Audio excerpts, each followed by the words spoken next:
Assalamualaikum warahmatullahi wabarakatuh.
Innal hamdalillah nahmaduhu wa nasta'inuhu wa nastaghfiruh wa na'udzu billahi min shururi anfusina wa sayyiati a'malina may yahdihillahu fala mudilla lahu wa may yudlilhu fala hadiya lahu asyhadu an la ilaha illallah wa asyhadu anna Muhammadan abduhu wa rasuluh.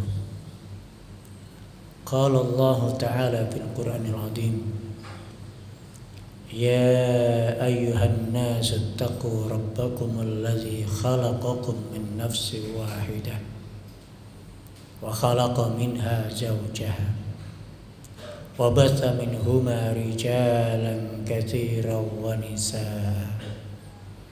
Wattaqullaha alladzi tasaaluna bihi wal arham innallaha kana 'alaikum raqiba. يا أيها الذين آمنوا اتقوا الله حق تقاته ولا تموتن إلا وأنتم مسلمون يا أيها الذين آمنوا اتقوا الله وقولوا قولا سديدا يصلح لكم أعمالكم ويغفر لكم ذنوبكم ومن يطع الله ورسوله فقد فاز فوزا عظيما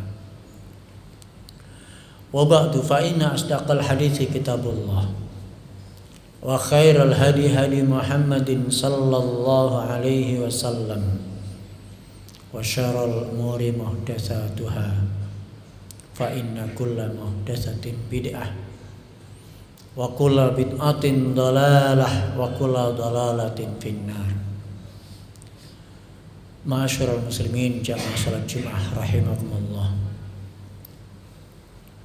Kalau kita peduli dengan masa depan anak-anak kita, maka perbaikilah adab dan akhlaknya. Adab dan akhlaknya akan membuat dia mendapatkan kesuksesan di dunia dan juga di akhirat. Kalau kita peduli tentang masa depan kita sebagai orang tua, maka adabkanlah anak-anak kita agar nanti di masa tua kita dikelilingi anak-anak yang saleh, yang salihah, yang mematuhi, menghormati, melayani dengan penuh ketundukan dan penghormatan.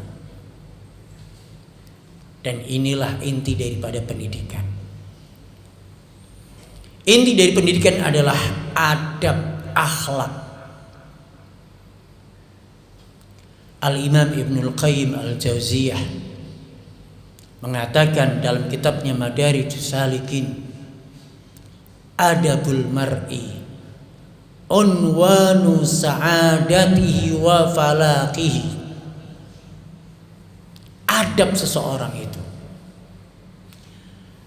akan menjadi tanda dia akan hidup sa'adah, hidup bahagia, wa falahah, falahi, hidup dengan kesuksesan. Kebahagiaan di dunia sudah pasti. Apa yang menenteramkan kita sebagai seorang suami? Adabnya seorang istri yang mematuhi, menghormati, melayani suaminya.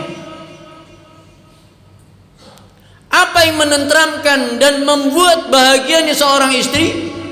Suami yang menghargai, yang memuliakannya, yang melindunginya, yang bertanggung jawab, penuh cinta kepada istrinya. Apa yang membahagiakan kita sebagai orang tua? Anak-anak yang menghormati, mematuhi, dengan penuh pelayanan kepada orang tuanya. Adab itu menenteramkan. Adab itu membahagiakan seseorang, membahagiakan diri kita sendiri. Maka ketika seseorang itu sukses membangun rumah tangganya, rumah tangga yang hidup dengan penuh sakinah, mawaddah, warahmah, karena anggota keluarganya, suaminya, istrinya, anaknya adalah orang-orang yang memiliki adab yang baik.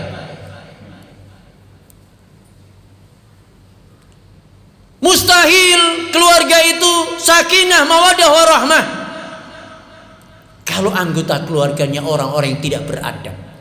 Suami yang tidak beradab kepada istrinya, ayah yang tidak beradab kepada anaknya, istri yang tidak beradab kepada suaminya, selalu menjawab, membantah, melawan kalau disuruh. Anak yang selalu membantah, melawan, menjawab, melotot matanya kalau disuruh orang tuanya. Bagaimana akan mendapatkan sakinah, mawaddah, warahmah? Gagal dia membina rumah tangga. Gagal dia mewujudkan rumah tangga yang sakinah, mawaddah, warahmah, karena tidak berakhlak, tidak beradab. Adab itu menenteramkan. Adab itu membuat kita akan sukses. Berapa banyak para pengusaha, mereka sukses kenapa? Suksesnya bukan karena nilai rapotnya tinggi, tapi karena sifat wataknya. Dia seorang yang ramah, murah senyum. Dia seorang yang suka memberi, suka berderma. Dia seorang yang amanah, jujur, bisa dipercaya, mudah membangun relasi, mudah membangun jaringan. Dia sukses dalam usahanya karena sifat wataknya, karena karakternya, karena adabnya yang baik. Tidak ada hubungan dengan nilai rapot. Seseorang sukses membangun rumah tangga bukan karena nilai rapotnya, bukan juga karena kegantengan dan kecantikan, tapi karena sifat wataknya, adab, akhlak. Maka benar kata Al-Imam Ibnul Qayyim bahwasanya adab watak seseorang itu menjadi tanda dia akan hidup bahagia dan sukses di dunia wal akhirah. Kebanyakan kita mendidik anak orientasinya hanya anak pinter, gak peduli dengan akhlak, gak peduli dengan adab, gak peduli dengan agama. Pokoknya anakku pinter, juara kelas, juara umum, juara lomba. Subhanallah. Suksesnya nanti masa depan tidak ada kaitannya dengan angka rapotnya, nggak ada kaitannya dengan angka IPK-nya, nggak ada hubungannya dengan lomba-lomba yang penuh dengan medali dan sertifikat. Membangun rumah tangganya dia sukses karena sifat wataknya yang baik, adabnya yang baik. Dia membangun usahanya, bisnisnya, dia sukses karena sifat wataknya yang baik, bukan karena nilai rapotnya, bukan karena kepintarannya. Pintar itu ternyata nomor 3, nomor 4, nomor sekian dalam kehidupan. Tapi kita selama ini selalu mendewakan, hanya menginginkan anak pinter, lupa pada adabnya. Berapa banyak orang tua yang dia stres punya anak pinter tapi tidak beradab. Disuruh dia bisa menjawab terus, memberikan alasan terus. Apakah ini ketentraman? Apakah ini anak yang menenteramkan kita, membahagiakan kita? Bukan. Ayah akan tentram, hidupnya bahagia kalau punya anak-anak yang menghormati, mematuhi, memuliakannya. Oleh karena itu adab, akhlak adalah nomor 1.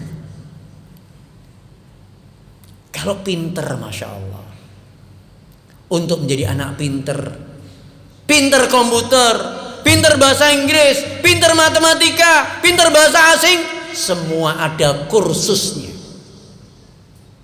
Semua ada lembaga kursus.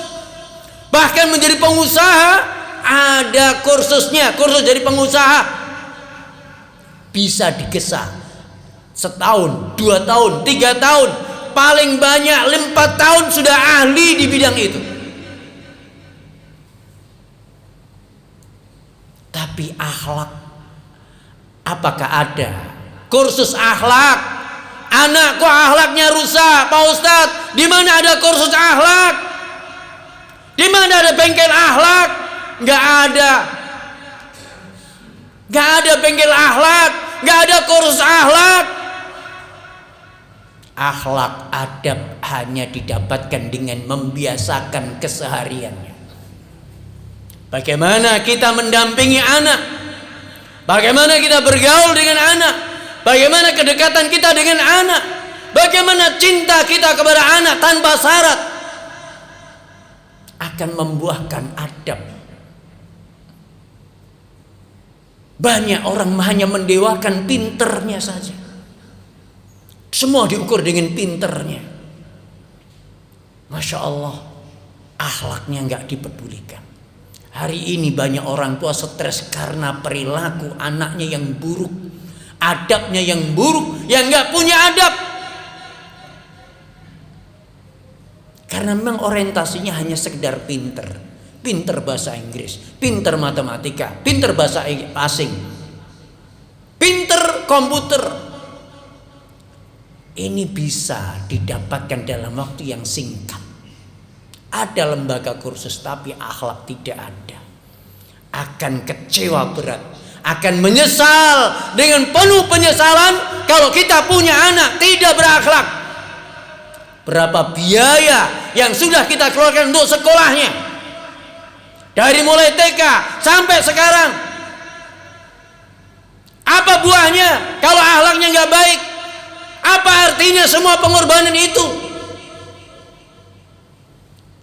Apa artinya semua pengorbanan kita kalau ujungnya anak kita hanya anak yang tidak berakhlak, anak yang akan memenuhi neraka jahanam, anak yang akhirnya ujungnya ke neraka jahim? Apa artinya selama ini kita sekolahkan anak kalau tidak menjadikan anak kita anak yang berakhlak? Nggak ngerti adabnya kepada orang tua, nggak ngerti adabnya kepada Allah Ta'ala, nggak ngerti adabnya kepada nabinya, nggak ngerti adabnya kepada sesama.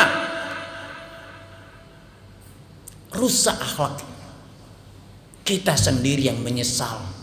Kita yang akhirnya di masa tua penuh dengan tetesan air mata dan penyesalan, kesedihan yang berkepanjangan. Tersiksa kita hidup di dunia memiliki anak seperti ini. Oleh karena itu, peduli sama akhlak dari sejak dini. Kita sedang menyiapkan kesuksesan untuk anak kita.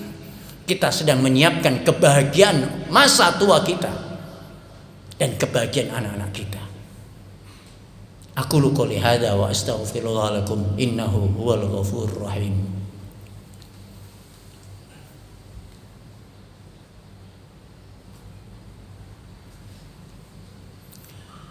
Alhamdulillah Rabbil Alamin. Wassalatu wassalamu ala asrafil anbiya wal mursalin wa ala alihi wa sahbihi ajma'in wa ba'du. Ma'asyiral muslimin rahimakumullah. Anak yang pinter tapi tidak dibangun di atas iman dan adab, pinter tapi tidak beradab, maka hidupnya, keberadaannya di dunia hanya akan merusak dunia.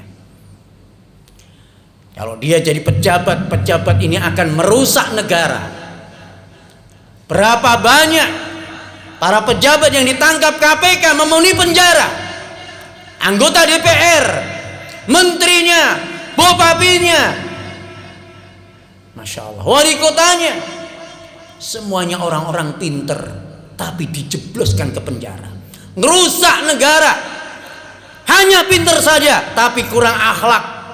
Hasil pendidikan yang hanya mendewakan kecerdasan otak, tidak cerdas emosional, tidak cerdas spiritual, tidak punya iman, tidak punya rasa,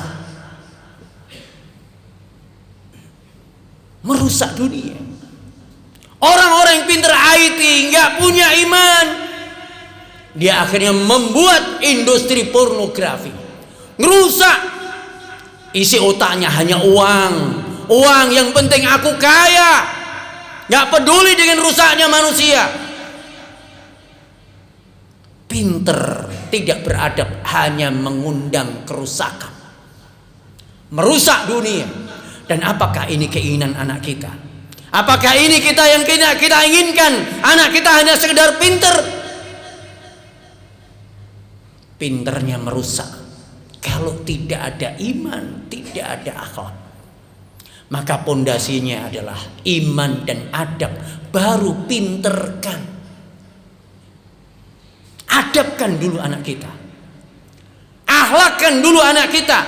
Luangkan waktu untuk bercanda, akrab sama anak. Untuk mengadabkan anak butuh keakraban, butuh kedekatan, butuh keharmonisan, butuh perhatian. Kita bisa mengadabkan anak. Tanpa itu nggak mungkin, masalah anak nggak akan pernah selesai kalau kita tidak pernah akrab sama anak.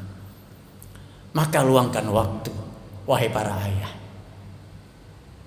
Luangkan waktu untuk menyayangi anak kita, untuk bercanda dengan anak kita, bermain dengan anak kita. Rasulullah SAW, istrinya 9,